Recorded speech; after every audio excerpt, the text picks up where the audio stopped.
이번 사례는 좀 특이한 사례를 하나 얘기해 볼까 합니다.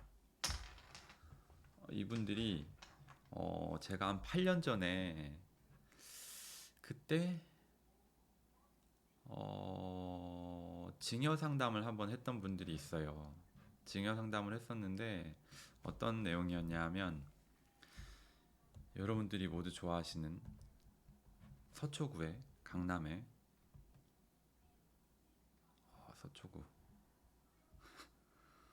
서초구에 이제 땅이 있었어요. 그 땅이 누구 땅이었냐 하면 부친의 땅이 서초구에 이만하게 있었어요.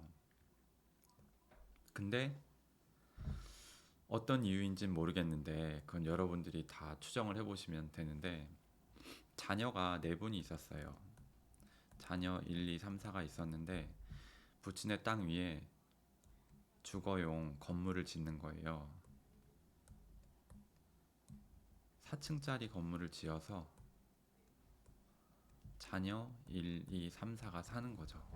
그래서 그 당시에 이 건물을 지으면서 이 토지를 같이 증여를 받아야 되는 겁니까? 이 이제 건물은 본인들 돈으로 짓는 거예요. 아버지는 땅을 이제 주시진 않았지만 아버지의 땅 위에 본인들 형제 넷이 돈을 들여서 4층짜리 건물을 짓고 다 거주를 하기 시작했는데 그 당시에 이 땅도 4분의 1씩 나눠서 받아야 되는 거 아니냐라는 증여 상담을 했던 분들이 계셨어요. 근데 받아야 되나요? 꼭? 이라고 해서 제가 그거는 본인들 증여 계획에 따라서 판단하시면 된다. 받지 않으셔도 물론 이 토지를 무상 제공함에 따른 이익에 대한 증여세 규정이 있긴 한데 그 당시에는 그게 쉽지가 않았어요. 전체 증여가액 대비를 해보면. 그래서 그 당시에는 본인들 판단대로 하시라 라고 맡겨놓고 이제 8년이 지난 상태에서 이분이 전화가 오셨어요. 전화를 하셨는데 그 당시에 이 땅의 공시지가가 7억에서 8억 정도? 그 당시에 만약에 증여를 했었더라면 8억이라고 해도 자녀 한 분이 2억씩이니까 뭐 물론 배우자랑 같이 나눠서 증여를 받으면 더 적겠죠. 많아야 맥시멈 뭐 증여세가 1,500에서 2,000 정도 1인당. 근데 8년이 지난 시점에 땅 가격이 15억짜리가 됐어요. 공시지가 많이 오른 거죠. 상담을 서초구. 잘못해줬네. 왜 그렇게 생각하시죠? 땅값은 우상향하니까 얼른 증여를 받아주세요 했었어야죠. 그렇게까지 그분들은 그 그게 능력 당시에 있는 세무사 아닙니까? 작은 계획이 안 되셨었어요. 아, 네, 그래서 알겠습니다. 이거 증여를 받아오면 좋은데 이 증여세뿐만이 아니고 취득세가 4.6%가 있어요. 그러다 보니까 2억에 4%면 이것도 한 1,000만 원 정도 들죠. 그래서 한 3천만 원 정도 형제 넷 다 하면 1억이 넘는 재원이 필요하다 보니까 그러면 좀 미룰까요? 하면서 이분들은 이제 그 당시에 증여를 안 받으셨던 거예요. 생각해 보면 이 당시에도 상담은 다 해드렸는데 증여 신고는 안 한 거잖아요. 그러니까 저는 상담만 해드린 거예요. 네. 근데 이제 8년이 지난 시점에서 전화가 와서 이 땅이 15억이 됐는데 두 가지 문제가 생겼어요. 첫 번째로는 아버지가 종부세가 나오기 시작했는데 금액이 1000에서 한 1500 정도 사이 매년 나오는 거죠. 날라가는 금액이잖아요. 아버지는 종부세가 나오기 시작했고 지금 와서 이제 증여를 받으려고 보니까 15억을 넷으로 나누면 이제 한 4억 정도 되잖아요. 1인당. 증여세가 그 당시 대비해서 지금 한 5, 6천이 나오게 생겼어요. 엄청 많아졌죠.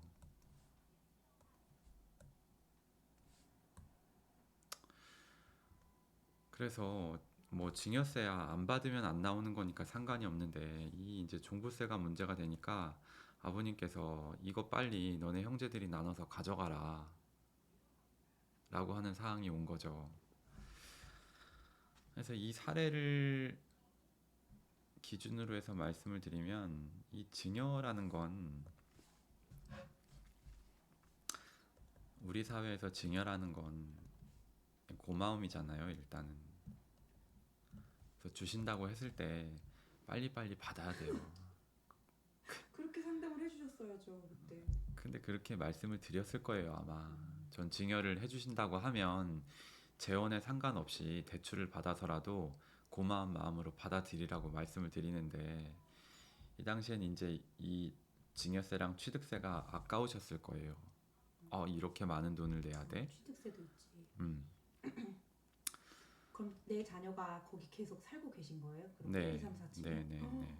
되게 드물다. 드문 경우죠. 음, 되게 신기했는데, 그래서 어떻게 됐어요? 그래서 지금 와서 징여를 받게 되면 물론 이제 종부세를 피하기 위해서라도 받아야 되겠죠. 받아야 되는데 기존보다 컨디션이 악화된 측면이 너무 많아요. 일단 징여세 더 많이 내야 되죠. 취득세도 공시가액이 오르면서 더 많아졌죠. 제일 문제는 뭐냐면 상속세랑도 관련이 있어요. 보통 우리가 징여가 한번 일어나게 되면 징여를 이 시점에 만약에 했다라고 했을 때 10년의 세월이 흘렀다.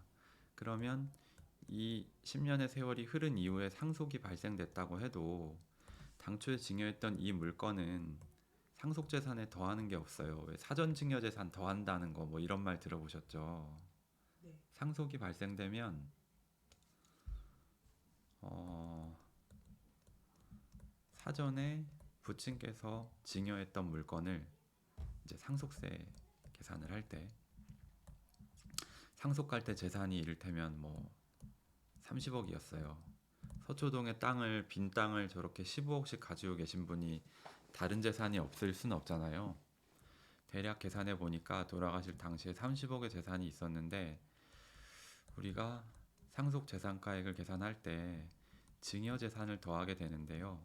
돌아가시기 전 10년 내에 증여했던 재산을 다시 더해요. 그러면 만약에 이때 그때 증여 받으세요 했을 때 더했으면 7억에서 8억밖에 안 더해질 거고요. 그리고 만약에 돌아가실 당시에 8년 전이잖아요, 벌써. 10년이 지났다면 안 더할 수도 있었는데 지금 증여를 하게 되면 지금으로부터 10년 이상을 아버님께서 이제 더 건강하게 사셔야 되는데 얘기를 들어보면 아버님이 이미 8순이 넘으셨거든요. 그러면 어르신들은 1년의 세월 자체를 확답할 수 있는 그런 게 또 없지 않습니까? 그러다 보니까 더해진다라고 봐야 돼요.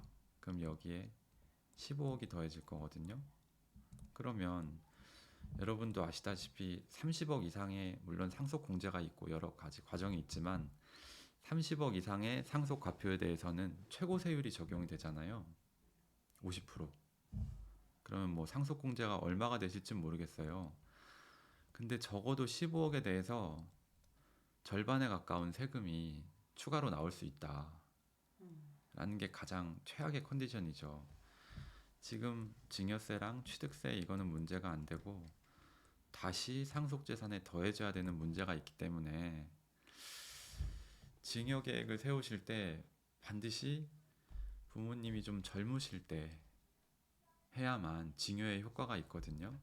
증여의 효과라는 게 이 상속재산에 다시 더해지는 문제점에 대해서는 상속 당시의 재산가의 기준으로 더해지는 게 아니고 증여 시점을 기준으로 더해지기 때문에 증여 시점과 상속 당시까지 올라가는 시가상승분은 막을 수 있는 장점은 하나가 있는데 제일 중요한 건 안 더해줘야 되는 거잖아요. 증여를 한다라는 게.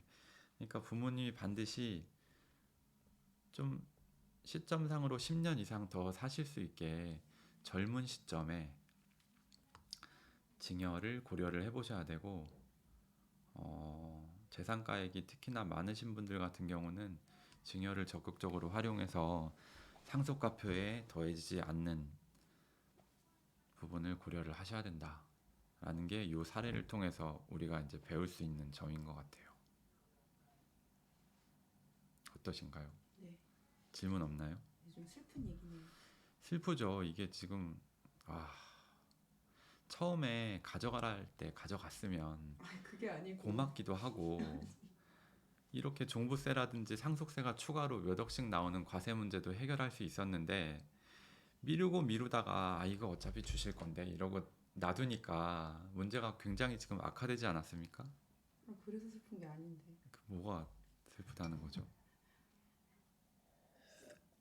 여생을 계산해야 된다는